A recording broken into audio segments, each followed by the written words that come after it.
Tom, thanks for coming along. Can I start by asking you, when you first realised that you had achondroplasia, when did it first become obvious to you that you were a bit different from other people? I can't really answer that, John. I mean, what you have to realise is that if you're born with an impairment, it's always part of your life. And in addition to that, my father also had achondroplasia. So there was never a date when I woke up and looked in the mirror and thought of myself as different. I always thought of myself as myself, really. I think the issue became more apparent when I was at school, because obviously at school kids are likely to make fun of people who are different in any way. And particularly I think when I was an adolescent, when things like sexual behaviour and emotional behaviour was particularly significant, I think that's when I felt very different. Now, we know this is a dominant trait, 50-50 chance if you carry the gene of it being passed on.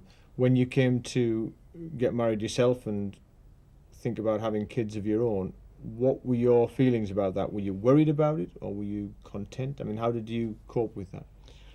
I'm not sure if it was clear cut. I mean, obviously, again, if you've lived all your life with an impairment, in many cases you're not going to see it as a problem, or at least you're going to be realistic about the extent to which it's a problem. You know that it involves certain amounts of social stigma, maybe a degree of pain and inconvenience, but you know on balance that it doesn't make a big difference to life. So I don't think I ever felt that I shouldn't have kids because of achondroplasia.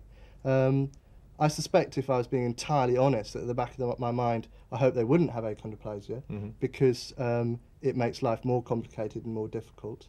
But as far as I was concerned, and indeed of my partner, the risk was one worth taking, and we were going to be happy with either outcome.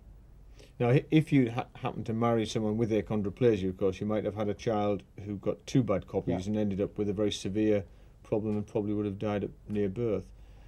How would you have coped with that if you'd both had achondroplasia? Would you have wanted to know that was going to happen?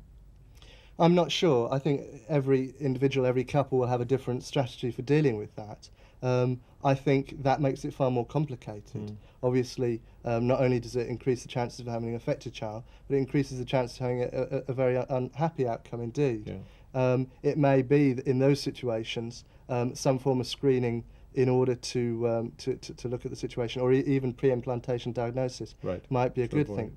But what I would say is that even though they hadn't found the gene when my daughter was born, which is 8 years ago, even though there was no test, ultrasound screening obviously is and was widely used, and the pregnancy was scanned, considerably more than a, as it were, unaffected pregnancy would be. So we knew. Was that at your request, or no, not at all, not at all. Showing an interest. More than an interest, I would say.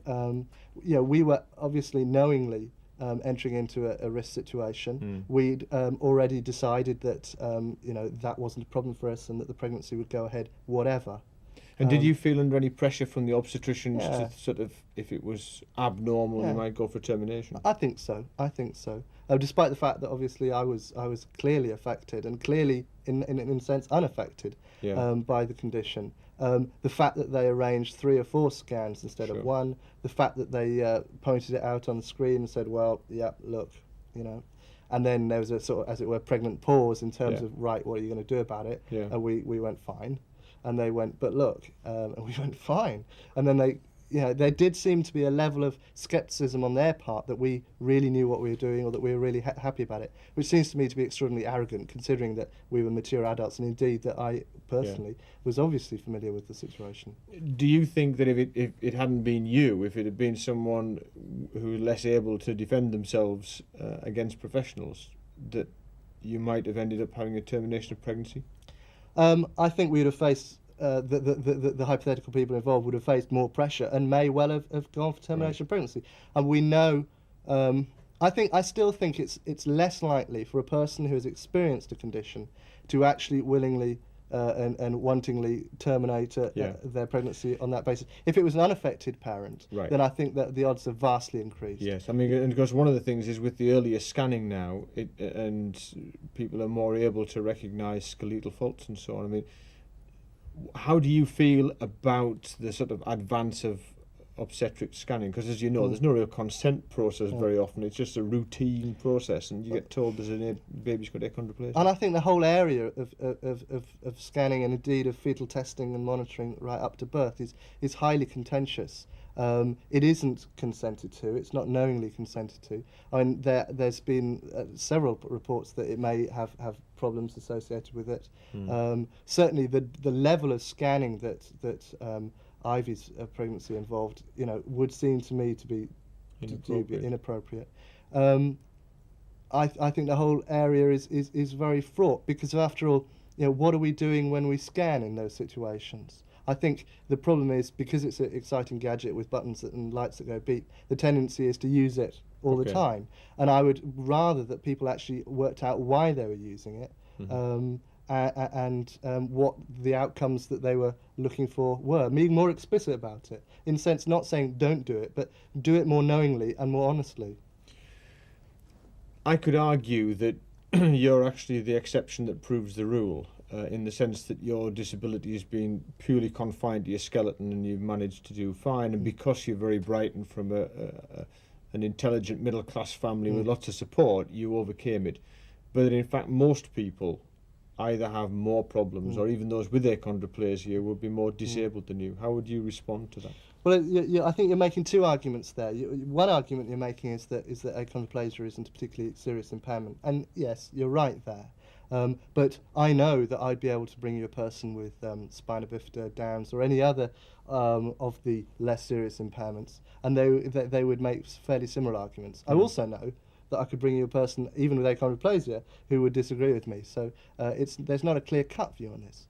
And the other point you made was that I'd had a lot of social advantages. And in a way, that proves my point, I think, because if the problem of achondroplasia is not medical but is social, then achieving a medical solution, be it screening and termination or limb lengthening, is not really the answer. The answer is something like social education, or campaigning within society, or indeed civil rights for disabled people. If the problem is social, then cure it socially. Don't look for a technical fix.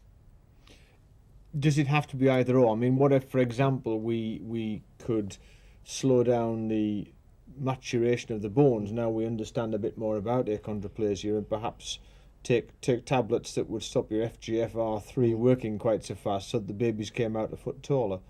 I mean, how would you feel about that? I mean, in theory, entirely happy. And indeed, although I don't know much about it, maybe pre-implantation diagnosis would come into a similar category. Okay. I'm not ruling that out. I'm anxious that we don't actually end up assuming what we need to prove, which is that short people or any other disabled people aren't viable.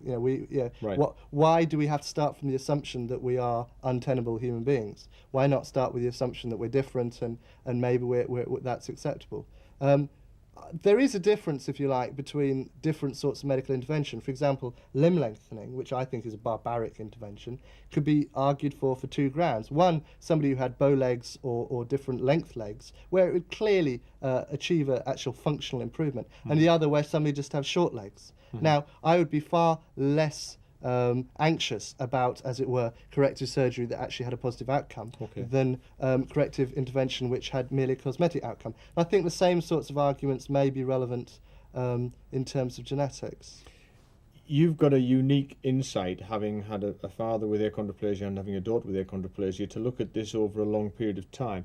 What's your feeling about our society? Is it becoming more or less tolerant of disability? We often hear about the fear of the designer baby revolution. Is that a reality from where you sit? I think it's if you like, swings and roundabouts. I mean, don't forget, my dad was a kid in the 1930s. He was actually in Germany in the 1930s, where they were literally killing disabled people, including people with achondroplasia.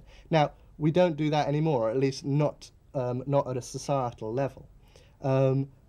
And indeed, in terms of the social experience of disabled people, we now have some form of legislative protection. There are far more disabled people becoming employed, having relations, all the rest of it. Life as a disabled person in the 1990s is far better than it ever has been at any time of history, and is improving. I mean, slowly but surely improving. So in that sense, having an impairment is no longer a major problem for many, many people.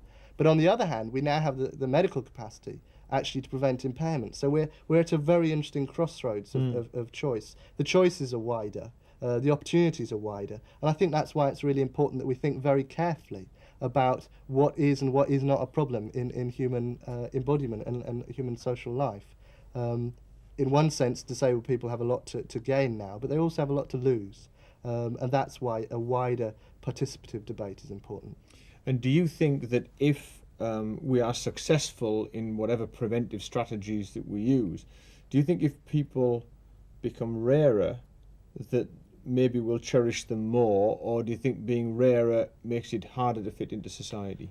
I think the latter, to be honest. I think there's 2 points I'd make here. One is that minorities, the smaller the minority, the more prejudice and ignorance surrounds it. I mean, you only have to look at the experience of black people on Tyneside or Wearside as opposed to, say, London or Manchester. I mean, nobody's saying that black people have it easy in London, but it's a lot easier when you're an accepted part of life. It's a lot more difficult if you're a very rare person that stands out. So I think that argument counsels us against, as it were, eliminating as many disabled people as possible. Because the second point is that we're never going to eliminate all disabled people, quite Sure. clearly.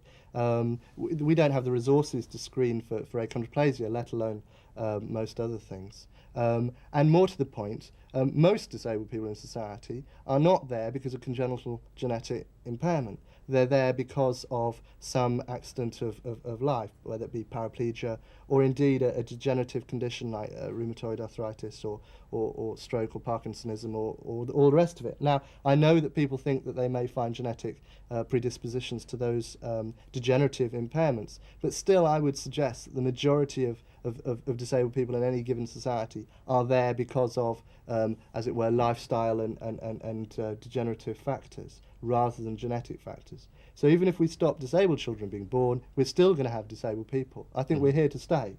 And I think perhaps it's more healthy to look at ways in which we can support the disabled people we've got and indeed change the society in which we live than to focus all our energy and money at the sort of birth end of the equation.